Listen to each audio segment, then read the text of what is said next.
மாதம்பட்டி ரங்கராஜ் அவர்களுடைய இரண்டாவது மனைவி ஜாய் கிசில்டா இப்போ தமிழக வெற்றி கழகத்துல இணைஞ்சிருக்காங்க. இது ரொம்பவே பரபரப்பா பேசப்பட்டுட்டு வருது. கழகத்துல இணைஞ்சதுக்கு அப்புறமா அவங்க பிரஸ் மீடுமே கொடுத்தாங்க. நான் தமிழக வெற்றி கழகத்துல இணைஞ்சதை ரொம்பவே பெருமையா நினைக்கிறேன். இது மட்டுமே இல்லாம நிறைய விஷயங்களை ஷேர் பண்ணியிருக்காங்க. குறிப்பா சில சஸ்பென்ஸையும் வச்சிருக்காங்க. அது என்ன சஸ்பென்ஸ், இந்த பிரஸ் மீட்ல என்னெல்லாம் சொல்லியிருக்காங்க அப்படிங்கிறத பத்தி தான் நாம இந்த பதிவுல விரிவா பார்க்க போறோம். ஜாய் கிசில்டா இவங்களுக்கு அறிமுகம் தேவையே இல்லை. கடந்த சில மாதங்களுக்கு முன்னாடி எடுத்துக்கிட்டீங்கன்னா இவங்க தான் சமூக வலைதளங்கள்ல ஹாட் டாபிக்கா இருந்தாங்க. ஏன்னா மாதம்பட்டி ரங்கராஜ் தன்னை காதலிச்சு திருமணம் செஞ்சுக்கிட்டு ஏமாத்திக்கிட்டு கர்ப்பமாக்கிட்டு கை விட்டுட்டாரு அப்படின்ற குற்றச்சாட்டோட வழக்கு தொடர்ந்தாங்க. அந்த டைம்ல ஜாய் கிசில்டா மேல நிறைய பேர் கொந்தளிப்பை வெளிப்படுத்தி இருந்தாங்க. எப்படி ஒரு திருமணமான ஆண் கூட இவங்க உறவுல இருக்க முடியும் அப்படின்ற மாதிரி அவங்கள வாட்டி எடுத்தாங்க. அதே நேரத்தில் ஜாய் கிசில்டாவுக்கும் நிறைய பேர் சப்போர்ட் கொடுத்தாங்க. இப்படி ஒரு ஆண் செஞ்சது தவறு தானே, ஒரு பெண்ணை ஏமாத்தி கர்ப்பமாக்கிட்டு கைவிட்டுட்டு போறது எவ்வளவு பெரிய கொடுஞ்செயல் அப்படின்ற மாதிரி மாதம்பட்டி ரங்கராஜுக்கு எதிராக நிறைய பேர் கண்டனம் தெரிவிச்சாங்க. ஆனா இன்னைக்கு வரைக்குமே மாதம்பட்டி ரங்கராஜ் இது தொடர்பாக ஒரு விளக்கத்தை கொடுக்கல அப்படின்ற குற்றச்சாட்டு இருந்துகிட்டு தான் இருக்குது. ஜாய் கிசில்டாவை பொறுத்த வரைக்கும் அவங்க ஒரு ஆடை வடிவமைப்பாளர், நிறைய திரைப்படங்களுக்கு ஆடை வடிவமைப்பாளராக பணியாற்றி இருக்காங்க.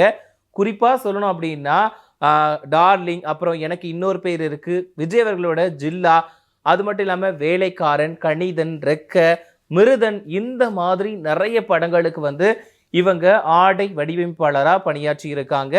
இவங்களுமே அந்த டைம்ல ஒரு பீக்ல தான் இருந்தாங்க. அதாவது மாதம்பட்டி ரங்கராஜ், ஜாய் கிசில்டா இவங்க ரெண்டு பேருக்குமே காதல் ஏற்பட்டிருக்கு.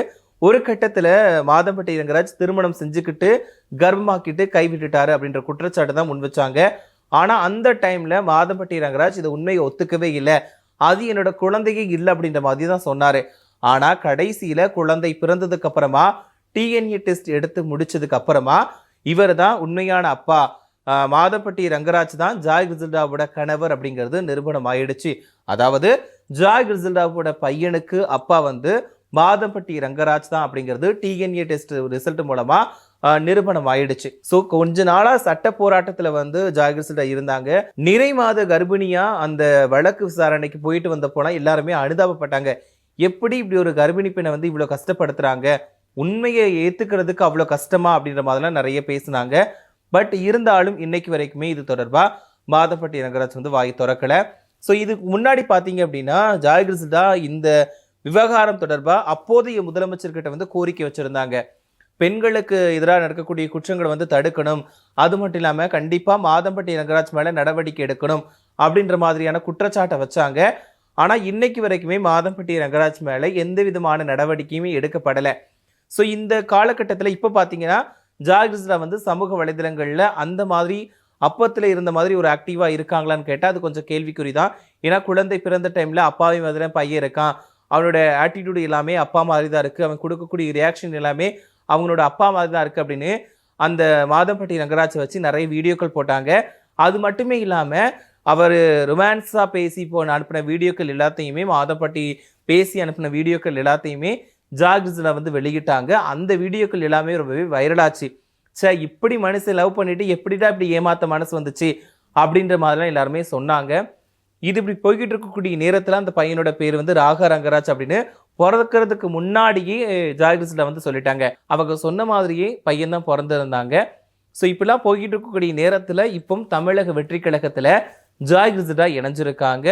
ஸோ இது கொஞ்சம் பேசுபொருளாகவும் மாறி இருக்கு. அதே நேரத்தில் கடந்த ஆட்சியில் இவங்க ஒரு சில கோரிக்கை வச்சிருந்தாங்க. அப்போ மாதம்பட்டி ரங்கராஜ் மேல நடவடிக்கை எடுக்கவே இல்லை. அதுக்கு காரணம் அவரோட செல்வாக்கு காரணமா அவர் மேல நடவடிக்கை எடுக்கல அப்படின்ற குற்றச்சாட்டு இப்போ வரைக்கும் முன்வைக்கப்படுது. ஏன்னா எப்பவுமே ஒரு சில தப்பு பண்றவங்க செல்வாக்கானவங்களா இருந்தாங்க அப்படின்னா கண்டிப்பா அவங்க பணத்தை வச்சு எல்லாத்தையும் சமாளிச்சிடுவாங்க, அவங்க மேல நடவடிக்கை எடுக்கிறதுல இருந்து தப்பிச்சிடுவாங்க அப்படின்ற குற்றச்சாட்டு காலம் காலமா இருந்துகிட்டு தான் இருக்குது. அதே மாதிரிதான் இப்போ ஜாய் கிசில்டா வழக்கிலையுமே இந்த ஒரு குற்றச்சாட்டு இருந்துகிட்டு இருந்துச்சு. ஸோ அந்த டைம்ல அப்போதைய ஆட்சியில இருந்த திமுக கிட்ட இவங்க கோரிக்கை வச்சாங்க, அவங்க அதுக்கான நடவடிக்கை எடுக்கல அப்படின்ற குற்றச்சாட்டு இப்பவுமே இருக்குது. ஸோ இந்த நிலையில தான் இவங்க தமிழக வெற்றி கழகத்துல போய் இணைஞ்சிருக்காங்க. இப்போ தமிழக வெற்றி கழகத்துல இணைஞ்சா கூட இப்போ பாத்தீங்கன்னா இப்போவுமே தமிழகத்தை சுத்தி நிறைய குற்றச்சம்பவங்கள் நடந்துகிட்டு தான் இருக்குது. ஸோ இப்படிலாம் இருக்கக்கூடிய சூழல்ல ஜாய் கிசிலா வந்து பனையூருக்கு போய் தான் அந்த தமிழக வெற்றி கழகத்துல இணைஞ்சிருக்காங்க. அங்க இணைஞ்சதுக்கு அப்புறமா பிரஸ் மீட்மே கொடுத்திருக்காங்க. அதுல என்ன சொல்லியிருக்காங்கன்னா, பெண்களோட பாதுகாப்பு, பெண்களோட முக்கியத்துவத்துக்காக தான் நான் இணைஞ்சிருக்கேன். எனக்கு எப்போதுமே பெண்கள் மீதான பாதுகாப்பு கொடுக்கறதுக்காக நான் வந்து முன்னுரிமை கொடுக்கணும் அப்படின்னு நினைப்பேன். அந்த வகையில தான் நான் அப்போ வந்து இந்த கட்சியில இணைஞ்சிருக்கேன். அதாவது பெண்கள் பாதுகாப்பு, பெண்கள் முன்னேற்றம், பெண்களுக்கான குற்றங்களை தடுக்கிறது, இது மாதிரியான விழிப்புணர்வு ஏற்படுத்தணும் அப்படிங்கிறது தான் என்னோட முக்கியமான நோக்கமே. அடுத்த கட்ட நடவடிக்கை என்ன அப்படிங்கிறத நான் வந்து கூடிய சீக்கிரமே சொல்லுவேன். அது மட்டும் இல்லாமல் எனக்கு என்ன பொறுப்பு கொடுக்க போறாங்க, என்ன மாதிரியான பதவி எனக்கு கொடுக்க போறாங்க அப்படிங்கிறத தலைவர் வந்து அறிவிப்பாரு. அது வரைக்கும் வெயிட் பண்ணி காத்துருங்க அப்படின்ற மாதிரி வந்து ஜாய் கிசிலா சொல்லியிருக்காங்க. ஸோ இது வந்து அப்படி இருக்கப்போ விஜய் அவர்கள் என்ன பொறுப்பு கொடுக்க போறாங்க அப்படின்ற ஒரு கேள்வியுமே எழுந்திருக்கு. ஏற்கனவே இப்போ தமிழக வெற்றி கழகத்தை பொறுத்த வரைக்கும் நிறைய சினிமா பிரபலங்கள் வந்து இணைஞ்சிட்டு வந்துட்டு இருக்காங்க. அதையுமே நம்ம நாள்தோறுமே பார்த்துக்கிட்டு தான் இருக்கிறோம். இப்போ விஜய் அவர்கள் கட்சி ஆரம்பிக்கும் போது இருந்த ஆதரவை விட இப்போ பல மடங்கு அவருக்கான ஆதரவு பெருகிக்கிட்டு தான் வருது. குறிப்பா மக்கள் மத்தியில விஜய் அவர்களுக்கு நிறைய வரவேற்பு இருந்துகிட்டு தான் இருக்குது. ஸோ இப்படி இருக்கக்கூடிய நிலையில நிறைய சினிமா பிரபலங்கள், சீரியல் நடிகர் நடிகைகள் இவங்க எல்லாருமே தமிழக வெற்றி கழகத்துல ஆதரவு கொடுக்கறது மட்டுமே இல்லாம அவங்களுமே கட்சியில இணைஞ்சிட்டு வந்துகிட்டு இருக்காங்க. ஸோ இந்த வகையில தான் இப்போ ஜாய் கிசிலாவுமே அங்க இணைஞ்சிருக்காங்க. இதுக்கு முன்னாடி பாத்தீங்கன்னா ஜாய் கிசிலா வந்து விஜய் அவர்கள் கூட சேர்ந்து பணியாற்றி இருக்காங்க. அந்த படம் பாத்தீங்கன்னா ஜில்லா படத்துல தான் ஜாய் கிசிலா ஆடை வடிவமைப்பாளரா பணியாற்றி இருக்காங்க. ஸோ இப்படி இருக்கக்கூடிய நேரத்தில் இப்போ இவங்க வந்து தமிழக வெற்றி கழகத்தில் இணைஞ்சிருக்கேன், நான் வந்து பெண்களுக்காக மட்டும்தான் முழுக்க முழுக்க இந்த கட்சியில் இணைஞ்சதுக்கான காரணமே, கண்டிப்பாக நல்லதை செய்வேன் அப்படின்ற மாதிரி இவங்க பேசியிருக்காங்க. ஸோ இவங்க பேசின விஷயங்கள் இப்போ எல்லாமே வைரலாக போய்கிட்டு இருக்கு. ஏற்கனவே அந்த டைமில் மாதம்பட்டி ரங்கராஜை பற்றி குறை சொல்லி வீடியோக்கள் வெளியிட்டு ரொம்பவே ட்ரெண்டிங்கில் இருந்தாங்க. அதாவது அவங்க தன்னோட நியாயத்துக்காக போராடினாங்க, தனக்கு கொடுக்கப்பட்ட அநீதிக்காக போராடினாங்க. பட் கடைசியில உண்மை வெல்லும் அப்படின்ற மாதிரி வந்து இவங்களுக்கான ஒரு தீர்ப்பு கிடைச்சது.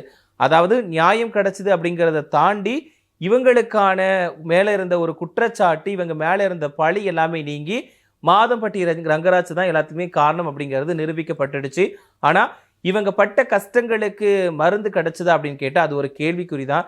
ஏன்னா திருமணம் பண்ணிக்கிட்டு ஏமாத்திட்டு கைவிட்டு குழந்தையும் கொடுத்துட்டு இப்போ கண்டுக்காம இருக்கிறார் அப்படின்ற ஒரு குற்றச்சாட்டு இருக்குது. ஸோ ஒரு சிங்கிள் பேரண்டா ஒரு குழந்தைகளை பார்த்துக்கிறது அப்படிங்கிறது ரொம்பவே கஷ்டமான விஷயம்தான். ஸோ அதாவது குழந்தை பிறக்கிறப்போ கூட அப்பா பக்கத்துல இல்லை அப்படின்ற ஒரு விஷயம் வந்து இருக்குது. பட் இருந்தாலுமே விடாம தன்னோட தைரியத்தோட போராடி தனக்கு நீதி வேணும், கண்டிப்பா நான் வந்து நிரூபிச்சு காட்டுவேன் அப்படின்னு போராடி அவ்வளோ தைரியமா கடைசி வரைக்குமே இருந்தாங்க. சொல்லப்போனோம் அப்படின்னா அந்த படிக்கட்டில் ஏறி போக முடியாத அந்த லெவலில் கூட நிறை மாதிரி கர்ப்பிணியாக இருந்தாங்க. அப்போ கூட வழக்கு விசாரணைக்காக ஆஜராகி எனக்கு நீதி வேணும், கண்டிப்பாக என் மேலே தப்பே கிடையாது, மாதம்பட்டி ரங்கராஜ் என்னை ஏமாத்திட்டாரு அப்படிங்கிறத நிரூபிக்கிறதுக்காக அவ்வளோ போராடினாங்க. கடைசியில் அவங்க நினச்சதை வந்து சாதிச்சுட்டாங்க அப்படின்னு தான் சொல்லணும். ஸோ இதே மாதிரி இப்போ வந்து அரசியலையுமே களமிறங்கியிருக்காங்க. ஸோ அவங்களுமே அடுத்த கட்டமாக கண்டிப்பாக தைரியமாக இருந்து பெண்களுக்காக குரல் கொடுப்பாங்க அப்படிங்கிறதுல சந்தேகமே இல்லை அப்படின்னு தான் சொல்லணும். ஏன்னா தனக்கான ஒரு விஷயத்துக்காகவே பயந்து ஒதுங்கி போகாம தைரியமா நின்று குரல் கொடுத்தவங்க கண்டிப்பா பெண்களுக்காக குரல் கொடுப்பாங்க அப்படிங்கிறத எந்த விதமான மாற்று கருத்துமே கிடையாது. ஸோ இதை பத்தி நீங்க என்ன நினைக்கிறீங்க? அதாவது ஜாய் கிசிலா வந்து தமிழக வெற்றி கழகத்துல இணைஞ்சிருக்காங்க. ஸோ இதை பத்தி நீங்க என்ன நினைக்கிறீங்க அப்படின்னு சொல்லிய கருத்துக்களை மறக்காம கமெண்ட்ல சொல்லுங்க.